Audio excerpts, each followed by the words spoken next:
جو لوگ ہیں زیارتوں پر جاتے ہیں، مسافرتوں پہ جاتے ہیں اتباعت عالیہ کی، تو کیا ایسی صورت میں جب ہم کسی حرم میں جاتے ہیں تو دل تو سب کا چاہ رہا ہوتا ہے، ابھی حج کا بھی موسم آ رہا ہے، حج پہ بھی لوگ جائیں گے انشاءاللہ العزیز، پھر زیارتوں کا چھٹیاں آ رہی ہیں، زیارتوں پہ لوگ جاتے ہیں، تو جب انسان وہاں پہنچتا ہے اور حرم میں جاتا ہے تو دل تو بہت چاہتا ہے اس کا کہ وہ بھی نماز جماعت میں شرکت کرے، اس لیے کہ نماز جماعت کا اجر و ثواب تو بہت زیادہ بیان کیا گیا ہے، اور بعض روایتوں کے حساب سے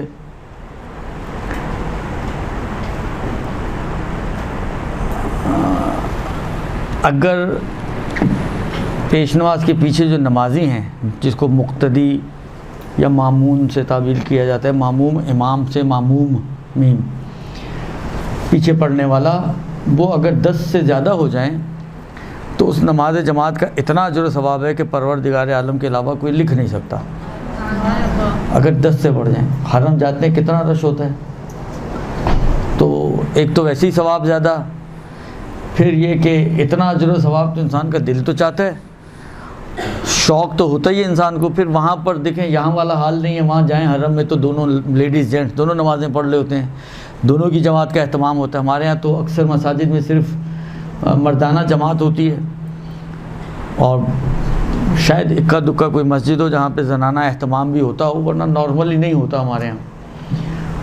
تو پھر انسان سوچتا ہے کہ یار چلو ایک اپرچونٹی مل رہی ہے تو کیوں نہ اس کا فائدہ اٹھایا جائے، تو انسان کا دل چاہتا ہے کہ انسان جو ہے وہ نماز کو جماعت سے انجام دے۔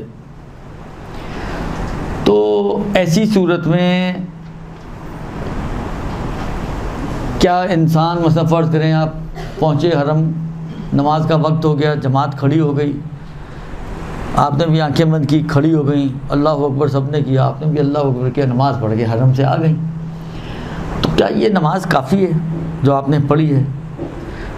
بلائنڈلی آپ سے پوچھا جائے کس کے پیچھے پڑھی ہے، آپ کہیں گے پتہ نہیں۔ آپ سے پوچھے پیش نماز کی خصوصیات کیا تھیں، آپ کہیں گے پتہ نہیں، یعنی کچھ بھی پتہ نہیں ہے لیکن جماعت پڑھ کے آ گئے ہیں۔ تو آیا یہ جماعت جو انسان حرم میں جا کے انجام دیتا ہے، سمجھیں بلائنڈلی جس کو انجام دیتا ہے، اچھا یہ مسئلہ حرم سے مخصوص نہیں ہے، یہاں پہ بھی ہے۔ فرض کریں آپ کسی جگہ پہنچی، وہاں پر لیڈیز جینٹس دونوں کی جماعت ہو رہی تھی، آپ جا کے اللہ اکبر کھڑی ہو گئیں، تو آیا اس طرح سے بلائنڈلی کھڑے ہونا جماعت کے لیے کیا نماز جماعت کو صحیح کر دیتا ہے، اور آپ کی جو ذمہ داری تھی اس وقت کی نماز کی وہ آپ کی گردن سے اتر جائے گی؟ استفتاحات میں بھی یہ چیز موجود ہے، اور قانون کا تقاضا بھی یہی ہے۔ دیکھیں کچھ شرائط بیان کی گئی ہیں نماز جماعت کے لیے، نماز جماعت کی صحت کی کچھ شرائط ہیں، اور کچھ شرائط ایسی ہیں کہ جو امام جماعت کے لیے بیان کی گئی ہیں۔ ابھی زیادہ نگاہیں جو ہیں میری امام جماعت کے حوالے سے، کیونکہ مثال بھی میں نے ایسی ہی بنائی ہے کہ آپ کو امام کے بارے میں کچھ پتہ نہیں، نارملی جگہ کا اتنا بڑا خاص طور پہ حرم وغیرہ میں وہ ایسا مسئلہ نہیں ہے۔ مین جو مسئلہ آتا ہے وہاں پر جو مشکل کھڑی کر سکتا ہے وہ یہی ہے کہ امام جماعت کے بارے میں ہمیں نہیں پتہ ہوتا کہ امام جماعت ہے کون، عادل ہے عادل نہیں ہے، کیا ہے کیا نہیں ہے، کچھ نہیں معلوم۔ تو آیا ایسے صورت میں کیا انسان نماز جماعت پڑھ سکتا ہے، اور اگر پڑھ لی ہو تو کیا انسان کی یہ نماز جماعت جو اس نے پڑھی ہے اس کی شرعی ذمہ داری، جو فرض کریں ظہر کی پڑھ کے آئے ہیں تو ظہر کی جو شرعی ذمہ داری اس کی گردن پر آئی تھی وہ اتر جائے گی یا نہیں؟ اس نماز کے پڑھنے کے باوجود ابھی بھی وہ ذمہ داری اس کی گردن پر باقی ہے، لہذا اس کو دوبارہ سے نماز پڑھنی پڑے گی۔ یہ ایک مسئلہ ہے اور مرحلہ ہے۔ دیکھیں جو امام جماعت کی شرائط ہیں،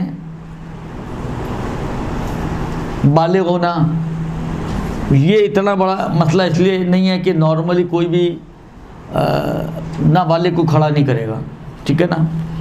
عام طور پر جو امام جماعت خاص طور پر ان اتباعت عالیہ کے لیے چنے جاتے ہیں تو وہ نارملی بزرگ شخصیتیں ہوتی ہیں، تو وہ جو بزرگ شخصیتیں بزرگ ہونے کے ساتھ ساتھ عمر کے حساب سے بھی بزرگی ہوتی ہیں، تو اس لیے وہ ایج کا اتنا مسئلہ نہیں آتا، اسلام کا اتنا مسئلہ نہیں آتا، ایمان کا اتنا مسئلہ نہیں آتا. مین جو آ کر جہاں پر شرط اٹکتی ہے وہ ہے اس کی عدالت. بعض اوقات دور سے آپ دیکھ رہے ہیں سید آدمی، کالا امامہ پہنا ہوا ہے، آپ کو اندازہ ہو جاتا ہے سید آدمی ہے. یہ سکرینز لگی ہوئی ہیں، آپ دیکھ رہے ہیں سید آدمی ہیں، بزرگ شخصیتیں، بالغ، یہ ساری چیزیں میں نے کہا نا، وہ تو بعض چیزیں دیکھ کر بھی انسان کو اندازہ ہو جاتی ہیں. آ جا کے رہ جاتی ہے. اب عدالت کوئی ایسی چیز نہیں کہ وہ دیکھ کے، جیسا مثلا فرض کریں آپ اس کے سید ہونے کو تو کالے امامے سے پہچان سکتے ہیں، مگر عدالت کو کیسے پہچانیں گی؟ کوئی ایسی علامت نہیں ہے جس سے آپ کہیں کہ ہاں یہ علامت اس میں کیونکہ موجود ہے بس عادل بھی ہوگا، اور موجود نہیں ہے تو اس کا مطلب ہے عادل نہیں ہے. تو آپ کھڑے کھڑے فیصلہ کر لیں گے یہ عادل ہے کہ عادل نہیں ہے. تو اس کو کس طرح سے حل کیا جائے مسئلے کو؟ ایک طرف سے اتنا اجر و ثواب، اتنی تاکید، اتنی اہمیت، اتنی فضیلت، جگہ ایسی، دوسری طرف سے یہ مشکل کہ ہم پہنچے، ہمیں کیا پتہ کون حالانکہ میں نے کہا نا تھوڑا بہت سرسری سا معلوم بھی ہو اجمالی طور پر کہ مثلا ایک سید صاحب کھڑے ہوئے ہیں، بزرگ آدمی ہیں، سفید ریش ہیں، بالآخر اندازہ ہو رہا ہے، لیکن نام نہیں پتہ چلے، نہ پتہ ہو، نام پتہ ہونا شرط نہیں ہے. نسب نہیں پتہ کون سے سیادت کون سی ہے، ان کی نقوی ہیں، تقوی ہیں، رضوی ہیں، کیا ہے نہیں معلوم، کوئی مسئلہ نہیں ہے، وہ شرط نہیں ہے اتنا. لیکن بالآخر ان کی عدالت کا کیا کریں؟ عدالت کیسے ثابت ہوگی ہمارے لیے؟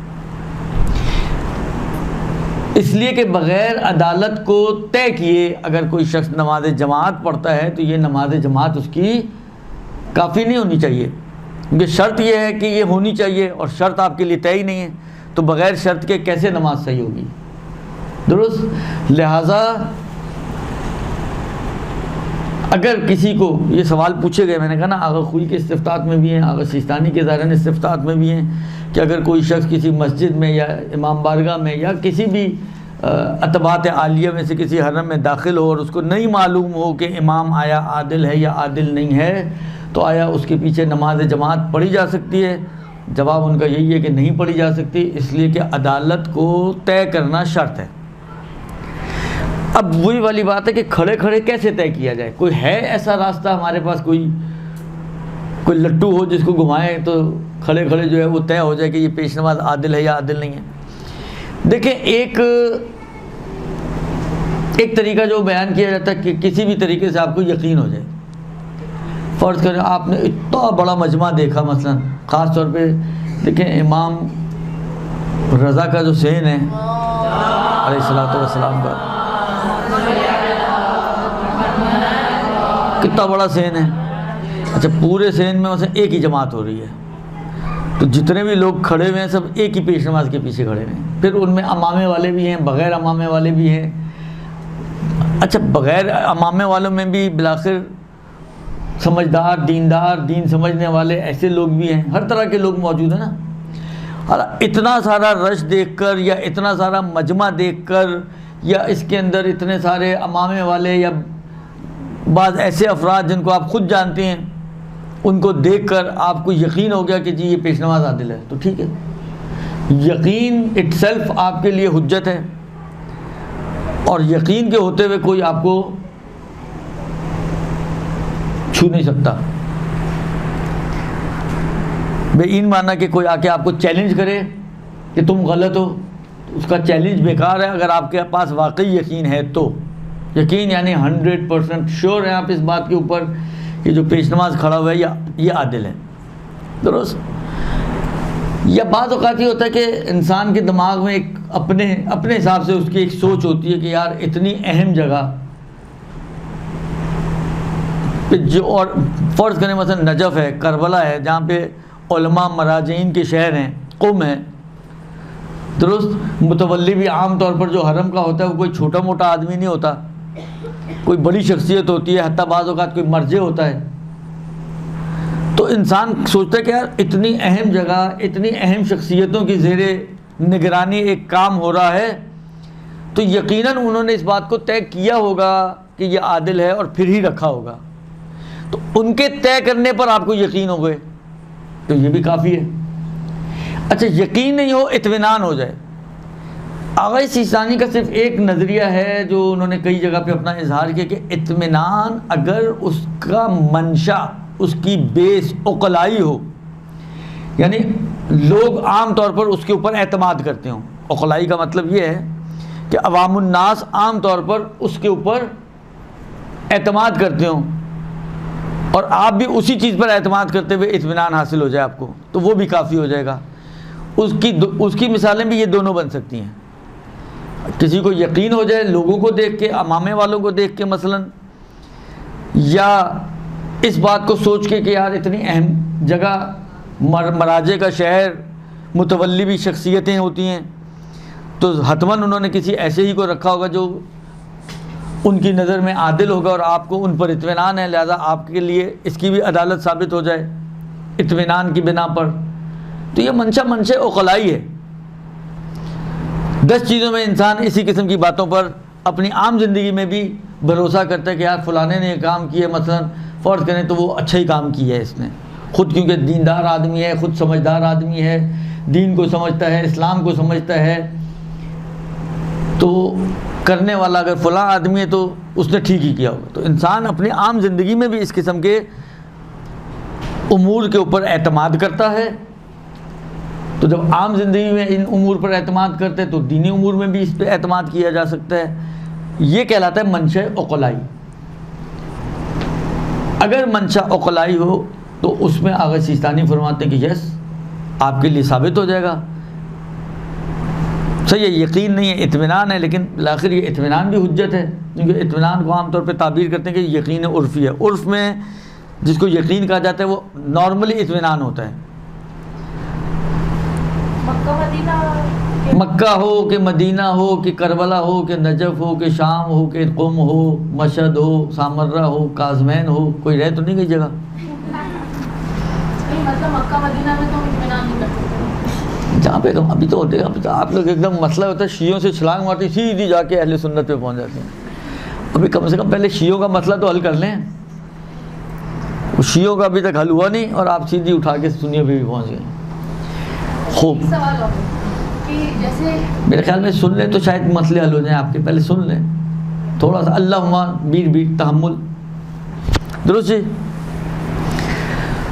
تو یہ اگر ایسے کوئی صورتحال ہے کسی، یا بعض اوقات ہوتا ہے مثلا فرض کریں آپ کراچی میں، درست، آپ نے دیکھا مثلا فرض کریں ایک نماز جماعت میں بعض ایسے علماء کھڑے ہوئے ہیں کہ جن کو آپ خود پرسنلی جانتی ہیں، جو دین سمجھتے ہیں اور دین پر عمل بھی کرتے ہیں، ان کو دیکھ کر آپ کو اطمینان ہو گیا تو ٹھیک ہے. میں نے کہا نا یہ مسئلہ صرف اطباعت عالیہ کا نہیں ہے، یہ کراچی سے لے کر لاہور اور لاہور سے لے کر پشاور اور پشاور سے لے کر پورا پاکستان گھوم لیں آپ، پوری دنیا گھوم لیں آپ، کہیں پہ بھی آپ چلے جائیں، اگر اس قسم کی کوئی چیز ہے جس پر آپ کو اطمینان آ رہا ہے اور وہ چیز ایسی ہے کہ معاشرے کے دوسرے افراد بھی اس کے اوپر اعتبار کرتے ہوں تاکہ وہ عقلائی منشا بن جائے، تو آپ بھی اس کے اوپر اعتبار کر سکتی ہیں اور اس کے مطابق اپنے مسئلے کو حل کر سکتے ہیں. لہذا کھڑے کھڑے بس یہی لٹو ہے ہمارے پاس جو گھمانے والا ہے کہ جس سے آپ کو اگر اطمینان آ گیا تو آپ اللہ اکبر کر لیں، نہ اطمینان آئے تو پیچھے چل جائیں اور فرادہ نماز پڑھ لیں. صحیح نماز پڑھنا بہتر ہے بجائے اس کے کہ غلط جماعت نماز پڑھیں آپ، کہ جس کے بعد ابھی آپ کی نماز آپ کے سر پر ہی لٹکی رہے. اس لیے بہتر یہ ہے کہ انسان صحیح ایک نماز پڑھ لے، چاہے فرادہ ہی پڑھ لے. تو اگر جماعت بھی پڑھ لیں اور فرادہ بھی پڑھ لیں، ہاں اس میں کوئی حرج نہیں ہے کہ آپ احتیاطاً جماعت بھی پڑھ لیں احتیاطاً اور ساتھ اپنی ایک، یا جماعت پڑھنے کے بعد احتیاطاً فرادہ بھی پڑھ لیں. آپ کی اگر ذمہ داری نہ اتری ہو تو اتر جائے، یہ بھی ہو سکتا ہے. لیکن میں ان لوگوں کے لیے مسئلہ بیان کر رہا ہوں کہ جو ایک ہی نماز پڑھنا چاہتے ہیں. آپ جیسے نماز کے شوقین نہیں ہیں، وہ کہتے ہیں بھائی ایک ہی پڑھ لیں وہی بڑی غنیمت ہے. یہاں ایک نہیں پڑھی جاتی لوگوں سے، آپ ان کو جی 2 پڑھ لو، ظہر اثر میں تو 2 کی بجائے 4 پڑھنی پڑیں گی اس کو. درست. تو اس لیے بہتر یہ ہے کہ ابھی ہم وہ ایک والی کی بات کریں کہ اگر کسی کو ایک ہی نماز پڑھنی ہو، اگر اطمینان آتا ہو یا یقین آتا ہو تو وہ پڑھ سکتا ہے، اور یقین و اطمینان حاصل نہ ہوتا ہو تو پھر وہ جماعت نہ پڑھے. اب جو انہوں نے ایک چھلانگ ماری ہے، چلے ادھر بھی چلے چلیں مکے مدینے کی طرف. دیکھیں مکے اور مدینے میں پیش نماز کی شرائط میں سے ایک اہم ترین شرط یہ ہے کہ مومن ہونا چاہیے، ایمان ہو. اور آپ کو پتہ ہے کہ مکے اور مدینے میں پڑھانے والے پیش نماز ایمان کے دائرے سے خارج ہیں. لہذا وہ جو نماز پڑھائیں گے تو قاعدتاً وہ نماز آپ کی صحیح تو نہیں ہے. لیکن بہرحال فقہا سے پوچھے گئے سوالات میں اگر آپ جا کے دیکھیں تو آپ کو مل جائے گا، وہاں پر وہ کہتے ہیں کہ ہاں وہاں پر آپ یہ کام کر سکتے ہیں کہ آپ جماعت کی نیت کر کے کھڑے ہو جائیں. نیت صرف جماعت کی حد تک ہوگی، باقی ساری نماز فرادہ آپ کو پڑھنی ہے. لہذا وہاں جو مختلف مشکلات آتی ہیں نماز جماعت کی، ایک مشکل یہ ہوتی ہے مثلا حرم اگر آپ کے ذہن میں وہ کعبے کا مثلا فرض کریں یہ کعبہ ہے تو یوں صفیں کھڑی ہوتی ہیں، پیش نماز یہاں کھڑا ہوا اور آپ یہاں کھڑی ہوئی ہیں، تو کہاں ہیں آپ پیش نماز کے؟ سامنے کھڑی ہوئی ہیں. آپ کو کہاں ہونا چاہیے پیش نماز کے؟ پیچھے ہونا چاہیے. تو سوال پوچھا گیا کہ یہ جب اس کو کہتے ہیں استدارہ، دائرے کی شکل میں جب نماز آتی ہے اور آپ پیش نماز کے اگر سامنے ہوں تو اس جماعت نماز کا کیا حکم ہے؟ ہر جگہ انہوں نے ایک ہی جواب دیا ہے، وہ یہ کہ یہ کیونکہ صرف صوری یعنی شکل میں جماعت ہے، حقیقتاً تو فرادہ ہی پڑھ لیں گے نا. یہ جماعت حقیقتاً نہیں ہے، ورنہ حقیقی اگر جماعت ہو تو الحمد سورہ آپ نہیں پڑھ سکتے ہیں. لیکن یہاں پر آپ کو سب کچھ پڑھنا ہے. فرادہ کا مطلب یہ ہے کہ سب کچھ خود پڑھنا ہے آپ کو. تو کیونکہ یہ صرف ایک شکلی طور پر جماعت ہے اس لیے کوئی حرج نہیں ہے. یا بعض اوقات پوچھتے ہیں کہ جی جس طرح یہ کیا نام ہے ان کا اپنا جو وہاں کے لوگ ہیں جب نماز کھڑے ہوتے ہیں، حرم کہاں ہے؟ وہ دکان کے باہر ہی شٹر گرائے وہیں کھڑے ہو گئے، اللہ اکبر، اتنا بڑا فاصلہ درمیان میں، سڑک روڈ سب کچھ آ رہا ہوتا ہے اور کھڑے ہوئے ہیں اللہ اکبر کر کے. آپ اتفاق سے پیچھے ان کے کہیں کھڑے ہوئے ہیں تو ادھر بھی وہ یہی جواب دیتے ہیں. یعنی جو بھی پلسز اور مائنسز آپ کی جماعت کے حساب سے اس کے اندر ہوتے ہیں وہ ایک ہی جواب دیتے ہیں، کہتے ہیں صرف شکلی طور پر جماعت ہے، ویسے حقیقتاً تو یہ جماعت نہیں ہے، اس لیے کوئی حرج نہیں ہے، آپ پڑھ لیں. درست. اب آیا اس کا اجر و ثواب ملے گا نہیں ملے گا وہ میرا اور آپ کا کام ہی نہیں ہے، وہ اللہ کا کام ہے، دینا ہوگا دے دے گا، نہیں دینا ہوگا نہیں دے گا. اور ویسے ہی کہا جاتا ہے کہ نیت المومن خیر من عملہ، مومن کی نیت اس کے عمل سے بہتر ہوتی ہے. اگر آپ کی نیت انشاءاللہ اچھی ہوئی، عند اللہ مقبول ہوئی، تو پروردگار عالم یقیناً آپ کو آپ کی نیت کا تو ثواب دے دے گا. اور اگر نیت میں کچھ اور گڑبڑ ہوئی تو وہ پھر آپ جانے اور آپ کا خدا جانے، اس کا میرے ساتھ کوئی سروکار نہیں ہے. درست. لہٰذا ان کے پیچھے آپ کھڑے ہو سکتے ہیں، مگر صرف یہ جماعت شکل کی حد تک جماعت ہوگی، یعنی اٹھک بیٹھک آپ کو ان کے ساتھ کرنا ہے، باقی آپ کو فرادہ نماز پڑھنی ہوگی. تو یہ ہے نماز جماعت کا عدالت کے حوالے سے مسئلہ. میں نے کہا نا باقی کوئی مکان کے حساب سے شرط یا وہ اتنی مشکل کھڑی نہیں کرتی ہیں، اس لیے کہ مسجد میں کھڑی ہوئی ہیں آپ، اس لیے کہ آپ مثلا فرض کریں حرم میں کھڑی ہوئی ہیں یا اس قسم کی جگہیں ہیں، تو اس لیے وہ اتنا بڑا مسئلہ نہیں ہوتا ہے. مین مشکل جو آتی ہے وہ جماعت میں یہی آتی ہے، اس لیے میں نے صرف اسی کی حد تک بیان کیا ہے. باقی اور شرائط کی بارے میں بھی کوئی خاص میں نے مسئلہ آپ کی خدمت میں پیش نہیں کیا ہے.